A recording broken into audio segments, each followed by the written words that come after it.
শেষ হচ্ছে মিরপুর শেরেবাংলা স্টেডিয়ামে কামিনী ডি সিলভা অধ্যায়। এক প্রকার বিরক্ত হয়ে মিরপুর থেকে সরিয়ে ঢাকার বাইরে পাঠিয়ে দেওয়া হচ্ছে কামিনীকে। হোম অফ ক্রিকেটের উইকেটের উপর বিরক্ত বাংলাদেশ ক্রিকেট বোর্ডের সভাপতি আমিনুল ইসলাম বুলবুল। তার মতে এই উইকেট পাস মার্কও পাবে না। তিনি আজ উইকেট দেখেছেন, পিচ কিউরেটরকে ডেকে এনে খুঁটিনাটি বোঝার চেষ্টা করেছেন। বাংলাদেশ ক্রিকেটে এই দৃশ্য বোধহয় আজই প্রথম। কিন্তু প্রশ্ন ওঠে, ভালো উইকেট বানাতে না পারলে যদি হলুদ ও লাল কার্ড দেওয়া হতো, কামিনী ডি সিলভার ভাগ্যে কি জুটত? সোলো উইকেট বানানোয় পারদর্শী এই পিচ কিউরেটর তো বছরের পর বছর ধরে ক্রিকেট পাড়ায় নিন্দিত। আমিনুল ইসলাম বুলবুল বলছিলেন, আমরা উইকেটটা কেন বানাই? ভালো ক্রিকেট দেখার জন্য।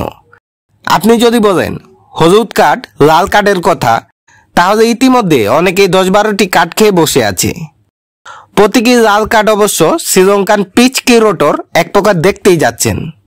কিন্তু এত বিতর্কের পরও মিরপুরে এক যুগ পার করা কামিনীর চুক্তি সম্প্রতি বাড়ানো হয়েছে আরও একবার। তবে শেষ পর্যন্ত মিরপুরে থাকা হচ্ছে না তার। দীর্ঘদিন ধরে এসিসি ও আইসিসিতে কাজ করার অভিজ্ঞতা সম্পন্ন আমিনুল ইসলাম বুলবুল বিরক্ত হয়েছেন মিরপুরের উইকেটের মাটি নিয়েও। তার মতে কালো মাটির উইকেট টি-20 ক্রিকেটের জন্য অনেক বড় বাধা।